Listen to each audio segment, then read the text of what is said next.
Bonjour à tous et bienvenue pour ce premier épisode de l'ADN où je vais vous faire découvrir ou mieux connaître les légendes de chaque pays.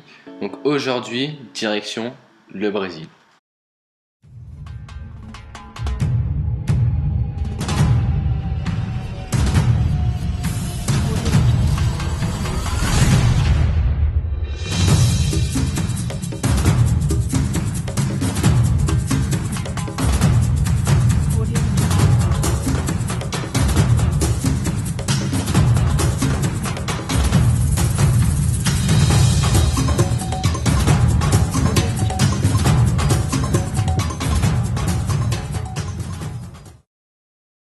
Pelé est un footballeur brésilien né le 23 octobre 1940 à Três Coracoes, ville de 80 000 habitants à 300 km de la capitale. À 2 ans, il part à Bauru où son père, footballeur amateur, décroche une place dans le club de foot. Il prend goût au foot en allant voir jouer son père. Pelé ne sera détecté que lors d'une sélection à l'âge de 13 ans où il rejoint le Bauru AC et arrivera à Santos 2 ans plus tard. Il disputera son premier match professionnel le 7 septembre 1956 en match amical contre les Corinthians de Santo André et marquera son premier but officiel lors de ce match. Il connaît sa première sélection nationale en Copa Roca contre l'Argentine le 7 juillet 1957 à l'âge de 16 ans, puis comme en club, il inscrit un but dès son premier match tout de même perdu 2-1.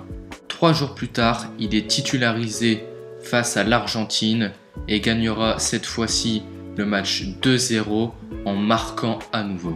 Après une saison 1957-1958 où il se voit marquer 17 buts et être élu meilleur buteur du championnat, il est appelé en équipe du Brésil à peine 17 ans pour la Coupe du Monde de 1958. Blessé lors des 2 premiers matchs, Pelé ne participera pas à la victoire contre l'Autriche et n'aidera pas le Brésil contre l'Angleterre, match qui se finira sur un score nul et vierge. Il sera aligné contre l'URSS aux côtés de Garrincha et remportera le match 2-0. La machine Pelé se lance dès les quarts de finale contre les Pays de Galles où il offre le but de la victoire, puis auteur d'un triplé en demi-finale, le Brésil accède à la finale où Pelé montrera son génie au monde entier en inscrivant un doublé. C'est le premier titre mondial du Brésil, mais surtout la naissance d'un nouveau roi. Suite à cela, Pelé continuera à jouer au Santos, où d'ailleurs le club effectuera des tournées à travers le monde et surtout en Europe, où les plus grands clubs essayeront de le recruter en vain. Le Congrès brésilien le qualifie de trésor national brésilien non exportable. Sa légende, Pelé, la construira surtout en réalisant les gestes les plus fous durant près de 20 ans. Son génie aura permis à la Seleção de remporter les 3 premières Coupes du Monde de son histoire et d'une déception lors de la Coupe du Monde de 1966, éliminée en phase de poule. Auteur de 589 buts au cours de 18 saisons avec Santos, pour 605 matchs joués, Pelé aura plus que marqué l'histoire.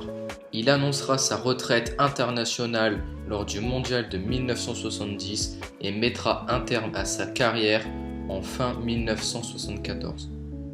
Mais après plusieurs dettes cumulées, il rechausse les crampons quelques mois plus tard et remporte le titre d'Amérique contre les Seattle Sounders le 27 août 1977.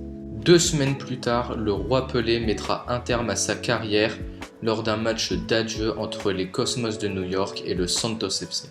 En restant toute sa carrière à Santos, Pelé n'aura pas connu un palmarès aussi important que Cristiano Ronaldo, détenteur de 5 Ligues des Champions, mais Pelé reste à ce jour le seul footballeur à avoir remporté 3 Coupes du Monde et détient de nombreux autres records. Pelé est aujourd'hui considéré comme le meilleur footballeur de l'histoire.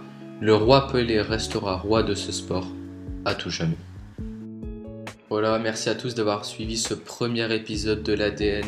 N'hésitez pas à donner votre avis en commentaire et à partager si ça vous a plu. Je vous laisse sur des vidéos d'action du roi Pelé en musique avec quelques records ainsi que son palmarès et à demain pour une nouvelle vidéo. Ciao ciao.